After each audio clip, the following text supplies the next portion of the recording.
Hi friends, എല്ലാവർക്കും പൊടീസ് വേൾഡിലേക്ക് സ്വാഗതം. ഇന്ന് കർക്കിടകം സ്പെഷ്യലായിട്ടുള്ള എള്ളും അവിലിൻ്റെ റെസിപ്പി ആയിട്ടാണ് ഞാൻ വന്നിട്ടുള്ളത്.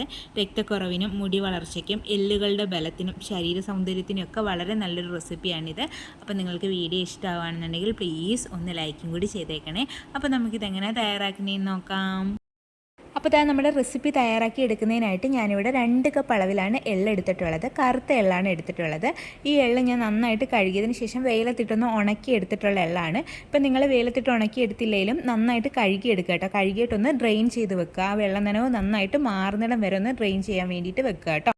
എള്ളിൽ ഒരുപാട് ഗുണങ്ങൾ അടങ്ങിയിട്ടുണ്ട്. എള്ളിൽ ധാരാളം കാൽഷ്യവും മഗ്നീഷ്യവും അയണും ഒക്കെ അടങ്ങിയിട്ടുണ്ട്. ഇത് നമ്മുടെ എല്ലുകളുടെയും പല്ലുകളുടെയും അതുപോലെ തന്നെ മുടി വളർച്ചയ്ക്കും രക്തക്കുറവിനും ഒക്കെ വളരെ നല്ലതാണ് കേട്ടോ.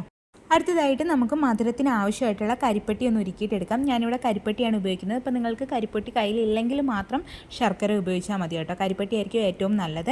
അത് 1 കപ്പ് എടുത്തിട്ടുണ്ട്. ഇനി നമുക്കിതിലേക്ക് ഒരു 3/4 കപ്പ് അളവിൽ വെള്ളവും കൂടി ഒഴിച്ചിട്ട് ഇതൊന്ന് ഉരുക്കിയെടുക്കാൻ വേണ്ടിയിട്ട് വെക്കാം. കരിപ്പട്ടി എന്ന് പറയുന്നത് ഇമ്മ്യൂണിറ്റി ബൂസ്റ്ററാണ്. അതിനകത്തും ധാരാളം അയണൊക്കെ അടങ്ങിയിട്ടുണ്ട്. അതുകൊണ്ട് കരിപ്പട്ടി ആയിരിക്കും കുറച്ചുകൂടി നല്ലത് കേട്ടോ. അപ്പോൾ നമുക്കിതൊന്ന് ഉരുക്കിയിട്ടെടുക്കാം. 1 കപ്പ് കരിപ്പട്ടി എന്ന് പറയുമ്പം ഒരാവശ്യത്തിനുള്ള മധുരമേ കാണത്തുള്ളൂ കേട്ടോ. ഒരുപാട് മധുരമൊന്നും കാണത്തില്ല. അതിൽ കൂടുതൽ മധുരം വേണമെങ്കിൽ കൂടുതൽ കരിപ്പട്ടി എടുക്കുക കേട്ടോ. അപ്പോൾ കരിപ്പട്ടിയൊക്കെ നന്നായിട്ട് ഉരുകി വന്നിട്ടുണ്ട്. ഈ സമയത്ത് നമുക്ക് ഇതൊന്ന് അരിച്ചെടുത്തിട്ട് മാറ്റി വെക്കാം. അരിക്കണം കേട്ടോ. ഇതിനകത്ത് നന്നായിട്ട് അഴുക്കൊക്കെ കാണും. അതുകൊണ്ട് ഒന്ന് അരിച്ചെടുത്ത് മാറ്റി വെക്കാം. അടുത്തതായിട്ട് നമുക്ക് എള്ളൊന്ന് വറുത്തിട്ടെടുക്കാം. അതിനായിട്ടൊരു കടായിലേക്ക് ഞാൻ എള്ളിട്ട് കൊടുക്കുകയാണ്. എന്നിട്ട് നമുക്കൊരു മീഡിയം ഫ്ലെയിമിൽ വെച്ചിട്ട് ഇതങ്ങ് വറുത്തിട്ടെടുക്കാം. ഇത് നന്നായിട്ട് പൊരിഞ്ഞു വരും. പൊട്ടിയിട്ട് ഇങ്ങനെ പൊരിഞ്ഞു വരും. അതുവരെ നമുക്കൊന്ന് വറുത്തിട്ടെടുക്കണം. ഫ്ലെയിം കൂട്ടിയൊന്നും വെക്കരുത്. കൂട്ടിയൊക്കെ വെച്ച് കഴിഞ്ഞാൽ ചിലപ്പോൾ ഇത് കരിഞ്ഞു പോകും. അതുകൊണ്ട് മീഡിയം ഫ്ലെയിമിൽ വെച്ചിട്ട് വറുത്തിട്ടെടുക്കാം. ഞാനിവിടെ വെയിലത്തിട്ട് ഉണക്കി എടുത്തിട്ടുള്ളത് കൊണ്ട് തന്നെ എനിക്ക് പെട്ടെന്നായി കിട്ടും. ഇപ്പോൾ നിങ്ങൾ അങ്ങനെയല്ല ചെയ്യുന്നത്. കഴുകിയിട്ട് ഡ്രെയിൻ ചെയ്ത് വെച്ചിട്ട് ഡയറക്റ്റ് ഇട്ട് വറുക്കുകയാണെന്നുണ്ടെങ്കിൽ കുറച്ച് സമയം പിടിക്കും കേട്ടോ. ഇതൊന്ന് വറുത്ത് കിട്ടാൻ വേണ്ടിയിട്ട്. നമുക്ക് എള്ള് വറുക്കുന്നത് മാത്രമേ ഉള്ളൂ ഇതിനകത്ത് കുറച്ച് സമയം പിടിക്കുന്ന പരിപാടി. ബാക്കിയെല്ലാം പെട്ടെന്ന് റെഡിയായി വരും കേട്ടോ. ഈ ഒരു റെസിപ്പി കർക്കിടക മാസത്തിൽ മാത്രമല്ല കേട്ടോ, അല്ലാതെയും നമുക്ക് കഴിക്കാൻ പറ്റുന്ന ഒന്നാണ്. നല്ല ടേസ്റ്റിയാണ്. അതുപോലെ തന്നെ നമുക്ക് വളരെ എളുപ്പത്തിൽ തയ്യാറാക്കി എടുക്കാൻ പറ്റും. ഹെൽത്തിയാണ്. കുട്ടികൾക്കും മുതിർന്നവർക്കും ഒക്കെ ഇഷ്ടപ്പെടുന്ന ഒരു റെസിപ്പി കൂടിയാണ്. കുട്ടികളൊക്കെ ആണെങ്കിൽ ഇത് തയ്യാറാക്കി കൊടുത്തു കഴിഞ്ഞാൽ അവർ ഇഷ്ടത്തോടെ കഴിച്ചോളൂ കേട്ടോ. അപ്പോൾ എള്ളൊക്കെ നന്നായിട്ട് പൊരിഞ്ഞു വന്നിട്ടുണ്ട്. ഈ സമയത്ത് നമുക്കിനി ഇത് എടുത്ത് മാറ്റാം കേട്ടോ. അടുത്തതായിട്ട് നമുക്ക് ഇതേ കടായിലേക്ക് തന്നെ അവലും കൂടി ചേർത്ത് കൊടുക്കാം. ഞാനിവിടെ 2.5 കപ്പ് അളവിലാണ് അവൽ എടുത്തിട്ടുള്ളത്. മട്ട അവലാണ് എടുത്തിട്ടുള്ളത്. മട്ട അവൽ തന്നെ എടുക്കാൻ വേണ്ടിയിട്ട് നോക്കുക കേട്ടോ. മട്ട അവലായിരിക്കും നല്ലത്. എന്നിട്ട് നമുക്ക് ഇതും ഒന്ന് റോസ്റ്റ് ചെയ്തിട്ട് എടുക്കാം. ഇതൊക്കെ പെട്ടെന്ന് തന്നെ ആയി കിട്ടും കേട്ടോ. ഇതൊന്ന് ചുരുങ്ങി വന്നിട്ട് നമ്മുടെ കൈ വെച്ചിട്ട് ഇങ്ങനെ പ്രസ് ചെയ്ത് നോക്കുമ്പോൾ നമുക്ക് ഓടിച്ചെടുക്കാൻ പറ്റും. ആ ഒരു പരുവാകുമ്പോഴത്തേക്കും നമുക്ക് ഇതും എടുത്ത് മാറ്റാവുന്നതാണ് കേട്ടോ.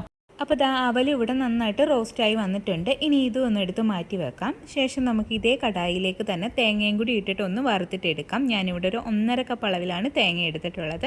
ഇത് നമുക്കൊന്ന് റോസ്റ്റ് ചെയ്തിട്ടെടുക്കാം. തേങ്ങയുടെ കളറൊന്നും ചേഞ്ച് ചെയ്യേണ്ട ആവശ്യമില്ല. പക്ഷേ വെള്ളം നനവ് നന്നായിട്ട് മാറി വരണം കേട്ടോ. വെള്ളം നനവ് ഉണ്ടെന്നുണ്ടെങ്കിൽ നമ്മളുടെ ഈ ഒരു റെസിപ്പി പെട്ടെന്ന് ചീത്തയായി പോകും. ഒരുപാട് നാൾ ഇരിക്കത്തില്ല.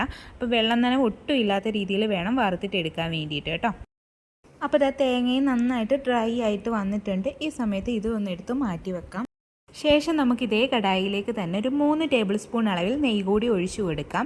നെയ്യൊക്കെ ഒന്ന് ചൂടായി വരുമ്പോഴേക്കും ഞാൻ ഇതിലേക്ക് ഒരു 1/2 കപ്പ് അളവിൽ റോസ്റ്റ് ചെയ്ത് വെച്ചിട്ടുണ്ടായിരുന്ന കപ്പലണ്ടി ചേർത്ത് കൊടുക്കുകയാണ്. അതിൻ്റെ തോടൊക്കെ ഒന്ന് മാറ്റിയിട്ടാണ് ചേർത്ത് കൊടുക്കുന്നത്. ഇപ്പം നിങ്ങൾക്ക് കപ്പലണ്ടിക്ക് പകരം ഇതിലേക്ക് ബദാമും കാഷ്യൂ ഒക്കെ ചേർത്ത് കൊടുക്കാവുന്നതാണ് കേട്ടോ. അപ്പം നമുക്ക് ഇതും കൂടി ചേർത്ത് കൊടുത്തിട്ട് ഇതൊന്ന് റോസ്റ്റ് ചെയ്തിട്ടെടുക്കാം. ഒരുപാട് അങ്ങ് റോസ്റ്റാക്കി എടുക്കേണ്ട ആവശ്യമില്ല.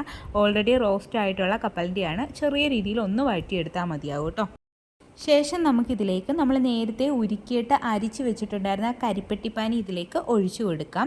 ഇനി നമുക്കിതിലേക്ക് ഒരു 1/2 ടീസ്പൂൺ അളവിൽ ഏലക്കാപ്പൊടി കൂടി ചേർത്ത് കൊടുക്കാം. ഇപ്പോൾ നിങ്ങൾക്ക് ചുക്കുപൊടിയും ജീരകത്തിൻ്റെ പൊടിയൊക്കെ ഇഷ്ടമാണെന്നുണ്ടെങ്കിൽ ഈ സമയത്ത് ചേർത്ത് കൊടുക്കുക കേട്ടോ. ഞാനിവിടെ അതൊന്നും ചേർക്കുന്നില്ല. ഏലക്കാപ്പൊടി മാത്രമേ ചേർത്ത് കൊടുക്കുന്നുള്ളൂ.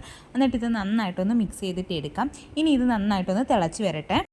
അപ്പോൾ കരിപ്പെട്ടിപ്പാനിയൊക്കെ നന്നായിട്ട് തിളച്ച് വരുന്നുണ്ട്. ഈ സമയത്ത് നമുക്കിതിലേക്ക് നമ്മൾ വറുത്ത് വെച്ചിട്ടുണ്ടായിരുന്ന തേങ്ങ കൂടി ചേർത്ത് കൊടുക്കാം. എന്നിട്ട് നന്നായിട്ട് മിക്സ് ചെയ്തെടുത്തതിന് ശേഷം ഇത് ഒരു 2 മിനിറ്റ് നേരത്തേക്ക് ഒന്നും കൂടി തിളപ്പിച്ചിട്ട് എടുക്കാം കേട്ടോ. അപ്പോൾ തേങ്ങയും ആ കരിപ്പട്ടിപ്പാനിയും കൂടിയൊക്കെ നന്നായിട്ട് തിളച്ച് റെഡിയായിട്ട് വന്നിട്ടുണ്ട്. ഈ സമയത്ത് നമുക്കിതിലേക്ക് നമ്മൾ വറുത്ത് വെച്ചിട്ടുണ്ടായിരുന്ന എള്ള് കൂടി ചേർത്ത് കൊടുക്കാം. എന്നിട്ട് ഇത് നന്നായിട്ട് അങ്ങ് മിക്സ് ചെയ്തിട്ട് എടുക്കുക. നമ്മളെപ്പോഴും ശ്രദ്ധിക്കുക, നമ്മൾ ഇതിനകത്ത് എടുക്കുന്ന സ്പൂണാണെങ്കിലും നമ്മൾ അടച്ചു വെക്കുന്ന പാത്രമാണെങ്കിലും എന്താണെങ്കിലും ഒട്ടും തന്നെ വെള്ളം നനവില്ലാത്തത് വേണം എടുക്കാൻ വേണ്ടിയിട്ട്. വെള്ളം നനവൊക്കെ വന്നു കഴിഞ്ഞാൽ ഇത് പെട്ടെന്ന് കേടായി പോകും. അത് പ്രത്യേകം ശ്രദ്ധിക്കുക. ഇപ്പോൾ നമ്മൾ ഉപയോഗിക്കുന്ന കൈ പോലും ആണെങ്കിലും ഒട്ടും വെള്ളം നനവില്ലാതെ വേണം ഉപയോഗിക്കാൻ വേണ്ടിയിട്ട് കേട്ടോ. അപ്പോൾ അത് ഞാൻ നന്നായിട്ട് മിക്സ് ചെയ്തെടുത്തിട്ടുണ്ട്. ശേഷം നമുക്കിതിലേക്ക് നമ്മൾ റെഡിയാക്കി വെച്ചിട്ടുണ്ടായിരുന്ന അവൽ കൂടി ചേർത്ത് കൊടുക്കാം. എന്നിട്ട് നന്നായിട്ട് മിക്സ് ചെയ്തിട്ട് എടുക്കാം. എല്ലാ ഭാഗത്തും ഈ ഒരു കരിപ്പട്ടിപ്പാനി എത്തത്തക്ക രീതിയിൽ നന്നായിട്ട് മിക്സ് ചെയ്തിട്ട് എടുക്കുക കേട്ടോ. അപ്പോൾ ഇത്രയേ ഉള്ളൂ, നമ്മുടെ ടേസ്റ്റി ആയിട്ടുള്ള കർക്കിടകം സ്പെഷ്യൽ ഹെൽത്തി ഫുഡ് ഇവിടെ റെഡി ആയിട്ടുണ്ട്.